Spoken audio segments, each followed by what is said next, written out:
Hello everyone, welcome to my channel. My name is Jolaine, and for today's video, we're going to do my most anticipated vlog that I really wanted to do for a long time, and it's going to be my November book reading wrap-up. So we're just gonna talk about the books I read this month. I'll give you my ratings and all that stuff about the book I read for this month. So before we begin, I wanted us to start with my statistics. My statistics are, they came from multiple apps that I have on my phone, and I also have a tracker on Google Sheets. There are some things in the application I'm using that doesn't give me what I want, like the page numbers, like how many pages I read this month, something like that. They don't have that kind of statistics in the apps that I'm using. Mostly they just have they just show me like the total things I have read or my statistics for the whole year, not monthly. So I have to create a Google Sheets for that. Let's stop talking and let's get right into the video.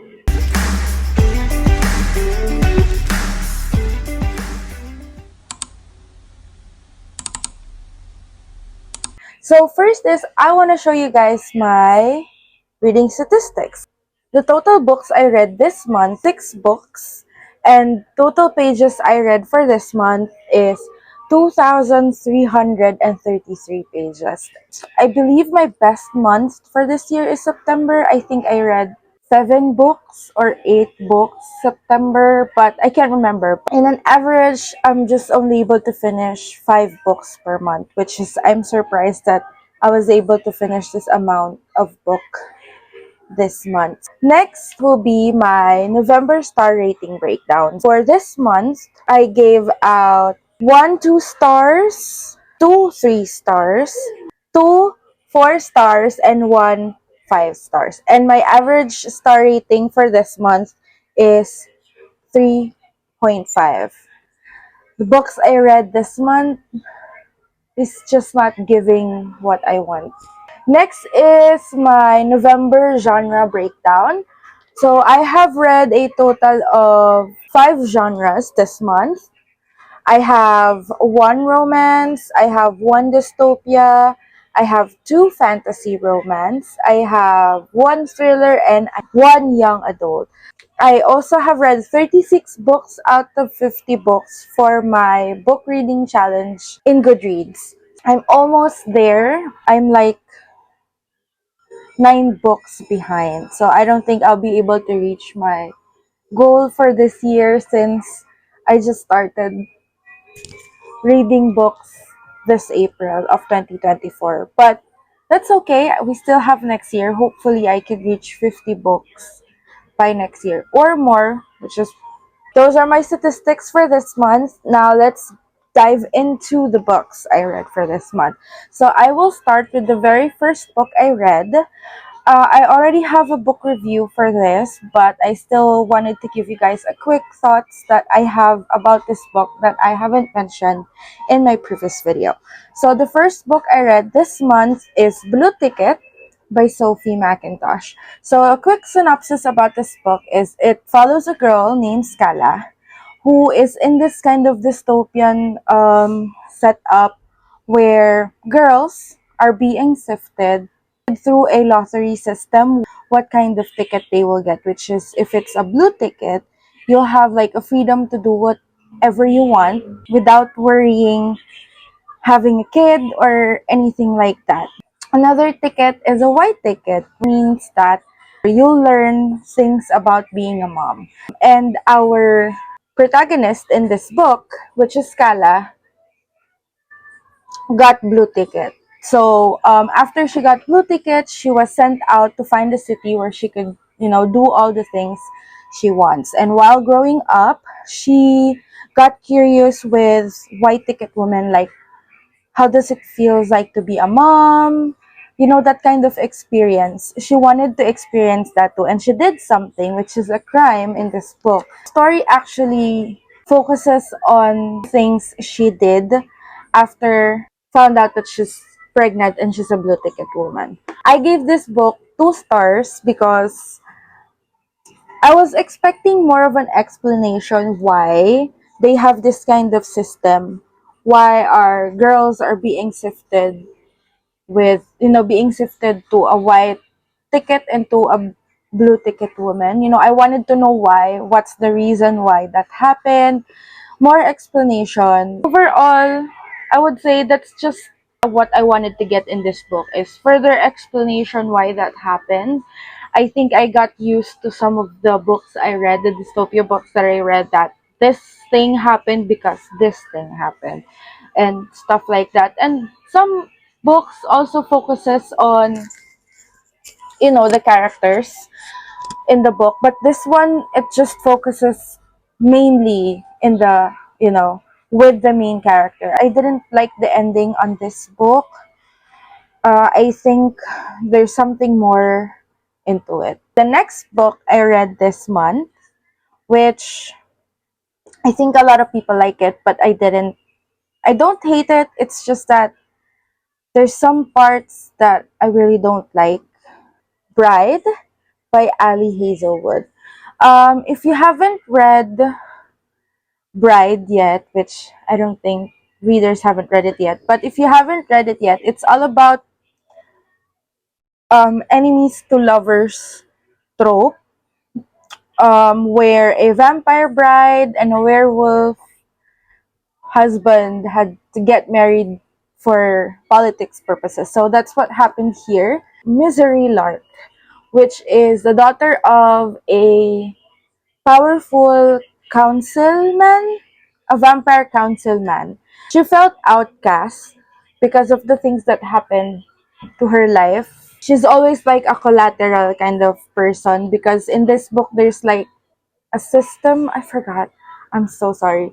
This is not really one of my favorites. I gave this 3 stars, I guess. I can't remember, but I gave it 3 stars because there's just some things I didn't like about the book. Especially the romance was okay at first, but then there's this scene that explains the nothing part that happened with werewolves, which I think some readers liked it, but maybe I have a different kind of imagination, so I really don't like that part. I don't hate it because still funny. See, I still annotated some parts of it, but um, I think there is something. Maybe I was just expecting it would be a little better than Twilight, but oh, that's another thing that um made me curious, makes me want to give it 3 stars because some of the Twilight reference that was mentioned in the book. But it's not that bad. I mean, I think this book has like more political view with the system in the book rather than Twilight. But I haven't read Twilight yet, so I might read it. But I've watched the movie, but I'm a fan of the movie. But we have to read the book as well. This is the third book I read for this month. This is our book of the month for my book club, which is the Bookish Punch book club, which Lock Every Door by Riley Sager. I'm sorry, can you see that? By Riley Sager. This book follows Jules. She was broke and broken-hearted and she needs a job. And then she saw this ad online saying that you can babysit this unit or apartment in Bartholomew, which is a famous, uh, it's like elite people who live in that apartment. And it's like her dream apartment as well. So when she saw this ad, she did grab this opportunity to stay there because who doesn't want to stay in your dream apartment, right? And then you're gonna get paid just to babysit the apartment for 3 months. And she'll get like $4,000 every month just babysitting the apartment. And that's how the story goes. Now, it's not just suspicious, but it's also like, a red flag. So my thoughts about this book is when you saw that ad, you'd be a little, skeptical if you're gonna apply or not. But I also understand this Jules' situation because she's broke. She's living in her best friend's couch, which we don't want that. We want our own bed, right? So I do understand her situation. And again, it's her dream apartment because she has this book where she always, dream of having this view of, I believe this happened in New York City. I think it's based on New York City, right? Manhattan, is that in New York? I'm sorry. Yeah, it's like a great view, a nice apartment, luxury. It's a luxury apartment. But, you know, the thing I just hate about the protagonist in this book is it feels like she's not aware of the things that's happening around her and sources that was given to her that there is something happening in this apartment. She just keeps on blocking it and then talking herself that no, that's not true. This place is like this and like that and stuff like that. But again, like I said, I understand her situation. But then again, if there's just a lot of sources that's being sent to you that this place is like this and like that, you should leave the place. And the funny thing about it is, who in this world would run back to a place that you've already discovered that this place is, there's a lot of suspicious activity happening, and then you're gonna go back inside when you're supposed to go, when you're supposed to run on the other way. But I don't know, that's Jules. And I gave this 3 stars because of Jules' decision making. It's like she just really doesn't know what's going on around her, and I really hated that part. The next book I read this month is, I think this is my only 5 star for this month, which I really love this book. And I can't explain how I loved it. I even dreamt about this book. But it's Belladonna by ADALYN Grace. And I gave this 5 stars. And if you haven't read this book yet, I'll give you a quick synopsis. So this is a story about Signa Farrow, who is an immortal. She has a way to communicate with death. Her aunt died because of her. She has to go to like the last family that she has, which is the Hawthorns, and she has to stay there. And when she got there, she discovered this mystery happening in the family that she has to help them discover that mystery. That's how the story goes on. There's actually a lot of good things in this aside from that. But Signa actually has the same power as Death as the story goes on. The romance between her and Death, it's not so spicy. I would say it's still more, it's hard to explain, but I really like how their romance was written in this book. And Adalyn's Grace's writing, it's just so, I really love it because the way she describes death's purpose with your soul and with your spirit, there's actually a positive thing. It was actually explained here what is death is doing after you died, how he takes care of your soul. And it feels like in this book, the way Adeline wrote it, so basically death here is like he's a good guy, not like how other describes him as the bad guy. So this makes me feel that death was misunderstood. The next book I read for this month is, I really like this book, but I think I just gave this 4 stars because I was looking for something more in the story. That would be Love and Gelato by Jenna Evans Welch. And I really love the setting in this book, which it happened in Italy. There's a little bit of a history as well of the things in Italy and all that stuff. It follows Lina, who is spending a summer with the father he hadn't known forever. Like, he doesn't know him. And then after her mother died, her mother requested her to go to Italy to stay with his father and give him a chance to get to know him. And while getting to know him, Lina received a journal from her mom, and this journal contains all the things that happened to her while she's in Italy. And this is how she discovered the things that happened with her mom while she's staying in Italy and her real relationship with Howard. There's a little bit of, I would say, mystery as well, but I think it mostly focuses on newfound family. There's also a romance in this book. It's not so cheesy, I would say, but I was expecting a little bit more. But I really love the father and daughter kind of thing in this book. It's just that there's like a love triangle here, I would say, and I wish we have that more, or it there's more into it, but I think it was not given here. But I really love the connection of Lena and, you know, her mother through the journal, and she was able to further understand what's happening in her life, or what will be her next step after discovering the things that happened to her mom. So I really love the book. I watched the movie. The movie is something I didn't expect. It's completely different from the book. I mean, we understand that the story will be changed completely once it became a movie, but this one, it's completely different. There's a lot of things that was not this, you know, that was not shown in the movie, especially the relationship of Lena and Howard.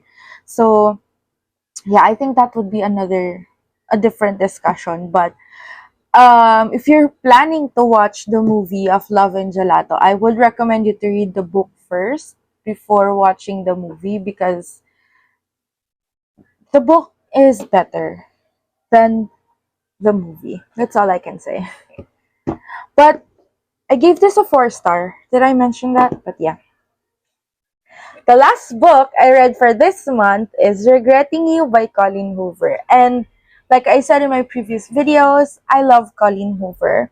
I understand that she has a lot of haters, but for me, I really do love her work because it really connects to me. Personally, there are some experiences that happened to me that's written in some of her books. And I'm actually glad that she wrote those books because of the message that she wanted to tell the world. Although, like I said, her books are not for everyone, so I completely understand. So, going back to the book, Regretting You by Colleen Hoover actually follows more like a mother and daughter situation, which is Morgan and Clara. And they're not really alike, they're completely different, but Morgan and her husband, which is, I forgot his name because he's a cheater, which is Chris, is quite strict with their daughter Clara because they um they had Clara at young age. So they don't want the things that happened to them happen to Clara as well. They don't want the history repeats itself, if you know what I mean. But yeah, so that's what happened. But they have this, I would say, a happy life, and Chris has a, you know, great job, getting enough money for their family. But one day, something happened that took Chris and Clara's aunt life, which they both died in a car accident. And this is where they have discovered a lot of things that they didn't know that Chris and Jenny, which is Morgan's sister, Clara's aunt, has been doing behind their back. So this story is, I don't think this is for everyone, but I can relate to the book in a lot of ways. Like, I have my sticky note here, so I'll say it anyways. Teenage pregnancy, adultery, death, mother and daughter relationship, you know, secret love, like right love in the wrong time, something like that. Betrayal, there's betrayal here. So, aside from the mother and daughter relationship in this book, I also love the romance in this book, especially I love the happy ending for Morgan and for Clara. And of course, the happy ending with the relationship as mother and daughter, where things got cleared and all that stuff. And I'm happy for Morgan that she's with Jonah, which is, I think, her one true love. And I'm happy for Clara that she's with Miller as well. And I love how this book ended in some way that Jonah accepted Jenny's son. Yeah, it actually made me cry in some parts of the book because, like I said, it's very relatable. And the things that Clara and Morgan has to experience after the death of Chris is something really heavy, but it sometimes annoyed me as well because after Chris's death, there's still a little bit of a secret that's happening between Clara and Morgan, which made their relationship or situation, it's a little hard for them to, get together. And I believe Morgan mentioned in this one point in this book that it's okay for her that Clara gets mad at her as long as Clara doesn't discover what's the real truth why Chris and Jenny died.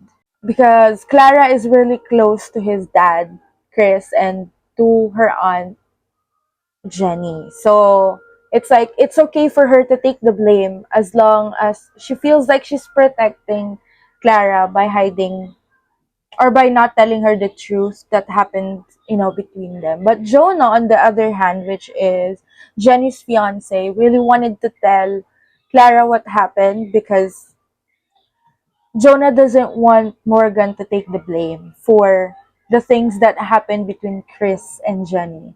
But, if you're a mom, you'd understand why you wanted to protect your kids. But at the same time, I think in this book, the lesson is just be honest. It's better to be honest just to, avoid conflicts and whatsoever. Because I think that is one of the reasons that your situation might get worse. You know what I mean? I give this 4 star. If I haven't mentioned that yet. But these are all the books I read for this month of November. I wanted to read A Good Girl's Guide to Murder by Holly Jackson for November as well. But a lot of things happened the last few days of November and we went to Pangasinan. If you haven't seen my travel diary, Pangasinan trip, I'll put the link on the description box below or I'll put it here on the card here somewhere. But yeah, we went on a trip to relax a little with my family. And yeah, so I was not able to finish A Good Girl's Guide to Murder. But it's part of my TBR this December. I really wanted to finish it. And like I said in my previous video, once I started a series, I'll make sure I'll finish the whole series. So after I finish that, I'll jump right into the next book for A Good Girl's Guide to Murder. But yeah, and also, I will be posting a vlog about my mini book haul. This is the box I got. So I will go ahead and make another video of that for you guys. And yeah, I guess that's all for me. And I hope you enjoyed this video. If you have any book recommendations, please put it on the comment section below because I wanted to get more books. I don't have any space for my books in our room. We have like a small room, so I don't think it's gonna fit. But I wanted to add more.